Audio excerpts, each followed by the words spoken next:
یہ جو سوال کہ جنت کہاں ہے، جہنم کہاں ہے، یہ ایک ایسا سوال ہے کہ یہ ہمارے ایمان کا حصہ تو نہیں ہے۔ اس کے بارے میں آپ سے سوال تو نہیں پوچھا جائے گا کہ تمہیں بتاؤ تمہارا کیا یقین تھا، جنت کہاں تھی، جہنم کہاں تھی۔ ہمیں تو اتنا پتہ ہے کہ موت کے بعد ایک زندگی ہے، اس زندگی میں پھر اعمال کے مطابق ہمیں ایک ہمیشہ ہمیشہ کی راحت کی جگہ پہ بھیجا جائے گا، یا یہ ہے کہ ہمیشہ ہمیشہ کی تکلیف کی جگہ پر۔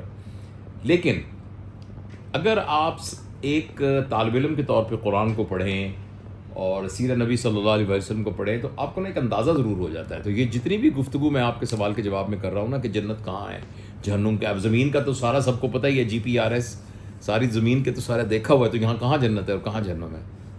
تو جو مجھے سمجھ میں آیا نا، اور اگین یہ کوئی نہ کوئی ریلیجس ڈسکشن ہے، یہ کسی قسم کی یعنی کوئی اوتھینٹک بات نہیں ہے، یہ کسی قسم کی وہ بات نہیں ہے کہ آپ اس کو کوٹ کریں کہیں بھی۔ میری اپنی انڈرسٹینڈنگ میں آپ کو بتاتا ہوں، جو اپنی سمجھنے کے لیے مجھے ایسے لگتا ہے قرآن کی آیت پڑھ کے کہ حضرت آدم جو تھے نا، اور انسان جو تھا، وہ اس زمین کا باشندہ ہی نہیں ہے۔ ہم سب اس زمین کے باشندے ہی نہیں ہیں، ہمیں اتارا گیا ہے۔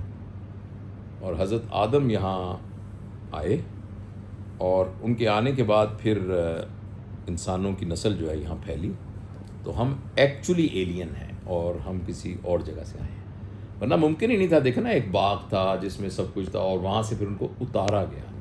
تو جب اتارا گیا تو اس کا مطلب ہے کہیں اور تھے، اور اتارا گیا کا مطلب ہے کہ کسی اور سیارے میں تھے، کسی اور جگہ۔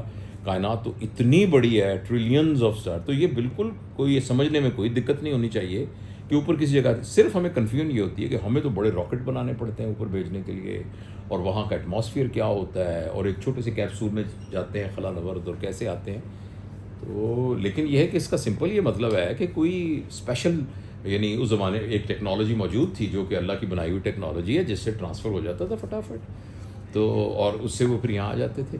اور اس کے بعد دوسرا مجھے جب آپ جنت کی ڈسکرپشنز پڑھتے ہیں ادھر قرآن میں اور پھر باقی سیرہ میں، تو آپ کو پھر یہ اندازہ ہوتا ہے کہ ایسا ممکن نہیں ہے کہ ایک منٹ ذرا، ایسا ممکن نہیں ہے کہ جنت اور جہنم اسی زمین پر، جو میٹافوریکلی کسی کی زندگی جہنم بن گئی، کسی کی زندگی جنت بن گئی، اس کے اندر جو احساس پیدا ہوا وہ ایک الگ بات ہے، مگر فزیکل ڈائمینشن کے اندر جنت یا جہنم کو کسی اور سیارے پر ہی ہونا ہوگا۔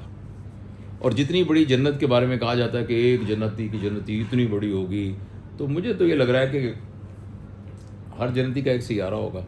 تو آپ کہیں گے اتنے سیارے؟ ہاں جی، اتنے کیا، اس سے بہت زیادہ سیارے ہیں، بلینز ٹریلینز تو کہکشائیں ہیں، کہکشاں میں۔ اور پھر یہ ہے کہ جب صرف ہمیں یہ لگتا ہے نا یہ اتنی دور ہے، یہ اتنی دور ہے، یہ اتنی دور ہے، لیکن مطلب ایک حدیث شریف کا مفہوم ہے کہ جنتی جب اپنے جنت میں بیٹھے ہوں گے تو وہ دوسرے جنتی کو ایسے دیکھیں گے جیسے یہاں سے ہم ستاروں کو دیکھتے ہیں۔ تو کسی بھی سیارے یا ستارے کے اوپر سے تو دوسرے ستارے ایسے ہی نظر آئیں گے۔ تو ہماری جو آنکھوں کا اسپیکٹرم ہے وہ ہے جو دیکھ سکتا ہے نا 7 رنگوں کو، تو ہو سکتا ہے جنت میں ہماری آنکھوں کا اسپیکٹرم ہی اتنا ہو کہ ہم ہر طرح کے رنگ دیکھ سکتے ہوں، ہماری آنکھوں کے لینزز ہی اتنے پاورفل ہوں کہ وہ کسی بھی دوربین سے زیادہ ہم ایسے دیکھ سکتے ہیں جیسے ہم کسی پڑوسی کو دیکھ رہے ہیں۔ ابھی بھی جو کچھ ہم دیکھ رہے ہوتے ہیں، تو جو کچھ باہر منظر ہوتا ہے وہ تھوڑی دیکھ رہے ہوتے ہیں، جو اس منظر کا عکس ہمارے دماغ میں بن رہا ہوتا ہے وہ دیکھ رہے ہوتے ہیں۔ ہم تو اس کو دیکھ رہے ہوتے ہیں نا جو پرسیپشن ہمارے دماغ میں بن رہی ہے، اور درمیان میں اگر کوئی بھی رکاوٹ آ جائے تو منظر جو بھی ہوگا، جو اصل ہم دیکھ رہے ہوں گے، وہ اس سے بہت مختلف ہوگا۔ تو اس لیے بڑی فینٹیسی والی باتیں ہیں، لیکن بڑی اور زبردست بندے کو فیسینیٹ کرتی ہیں۔ تو لیکن مجھے ایسے ہی لگتا ہے کہ ایسے ایک پورے کا پورا ایک سیارہ ہوگا۔ پھر یہ کہ ایک بندہ ایک سیارے میں کیا کرے گا، لیکن یہ تو ہمارے اپنے کانٹیکسٹ میں ہم کہہ رہے ہیں نا، ہمارے اپنے کانٹیکسٹ میں کہہ رہے ہیں۔ اس کو پتہ نہیں کیا کانٹیکسٹ ہوگا، اس کو پتہ نہیں کیا صورتحال ہوگی، اور کس قسم کے ہمارے ریفرنس پوائنٹس ہوں گے۔ تو اس لیے مجھے تو یہ لگتا ہے کہ ہمارا یہ جسم یہ تو اسی میٹر کا ایک حصہ ہے، اور پھر اس کو اللہ تعالیٰ کے لیے اکٹھا کرنا کوئی پرابلم نہیں ہے کسی قسم کا۔ ابھی بھی ہمارے جسم میں جو مالیکیول ہیں اور کئی جو ایٹم ہیں، وہ ہو سکتا ہے کبھی مریخ کا حصہ رہے ہوں، کبھی کسی اور کائنات کا حصہ رہے ہوں، تو وہ پھر اب گھوم کے پورا سرکل جو زندگی کیا ہے، عناصر میں ظہور ترتیب جو ہے نا، وہ ترتیب آتی جاتی ہے، پھر یہ بکھر بھی جاتے ہیں۔ تو جو ایک دفعہ اس کو اکٹھا کر سکتا ہے وہ دوبارہ بھی اکٹھا کر سکتا ہے۔ تو وہ میرا یہ خیال ہے کہ یہ جو ہے نا بڑے بڑے سیارے ہوں گے، اور بہت سیارے ہوں گے، اور پھر ان سیاروں میں کیا انوائرمنٹ ہے، کیا کلائمیٹ ہے، تو وہ تو ہمیں تھوڑا سا پتہ ہے اس دنیا کا، تو تھوڑا سا ہمیں دوربینوں وغیرہ سے ہمیں تھوڑا سا پتہ ہے.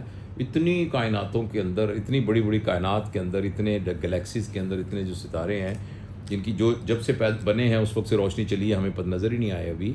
تو وہاں یہ عین ممکن ہے کہ اس طریقے سے جنت اور وہاں کے تمام چیزیں وہ اور ستاروں اور سیاروں پر ہوں. اور دوسری بات یہ بھی ہے عین ممکن کہ ہمارے جتنے ریسیپٹرز ہیں نا، دیکھیں نا ہم 3 ذائقے پہچان سکتے ہیں، میٹھا، کھٹا اور کڑوا. لیکن یہ جو ہے اس کا کوئی ذائقہ نہیں ہے. پھیکا لگا مجھے، کپڑا ہے نا یہ پھیکا لگا، لیکن ایکچولی تو کوئی ذائقہ ہے نا، میرا ٹیسٹ بڈ نہیں ہے وہ. تو اگر دنیا جہان کے پاسبل ٹیسٹ بڈس کے ریسیپٹر یہاں موجود ہوں تو دنیا ایسی ہی ہوگی.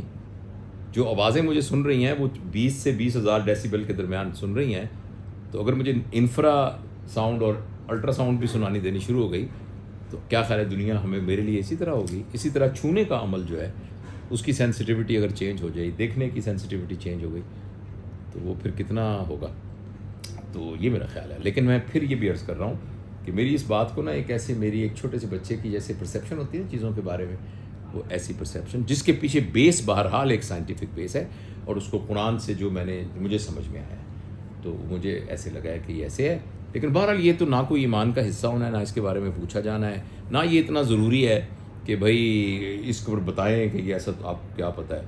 تو اس لیے جو ایمان کے لیے ضروری چیزیں ان پر توجہ دینی چاہیے، یعنی خدا کی توحید پر، نبی پاک صلی اللہ علیہ وسلم کی رسالت پر، اور آخرت کے دن جواب دینے کے اوپر.